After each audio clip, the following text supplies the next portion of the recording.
isang beses lang nangyari yung ano niya, yung wedding niya. So, ito yung pinakamasaya ang ano niya.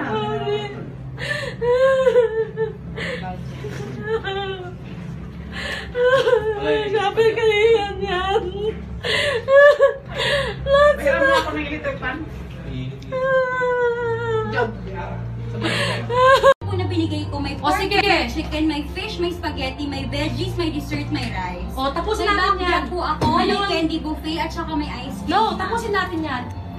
Ang point ko doon is may reklamo na kahapon yung isa niyang client. Dahil ayoko masira ang araw ko at sinasabi niya good luck sa'yo, siguro sa'yo dahil mas mahal, baka naman mas maganda yung kalalabasan. O kaya naman baka nakafocus sa'yo, hindi sa akin, kaya ganun yung kinalabasan. So, ano nangyari? Nakaraang araw, lahat ng evidences andito. Hindi ko man dala yung actual na pinirmahan namin. Mayroon ako soft copy ng contract namin. Yung mga pinadala ko sa kanya pera, andi rito. Yung mga evidences po, no? Sa messenger namin. Noong nakaraang araw, nag-back out yung makeup. Nakaraang araw, kasabay doon, nag-back out yung lights and sounds. Nag-back out yung... Dalawa lang po. So, ayun na, puro back out na yun. Pati yung host, yung wedding host, nag-back out.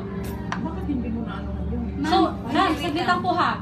Ngayon, puro nag-back out yung mga yon. So, tumutulong ako sa kanya, gumagawa ng paraan sa wedding host.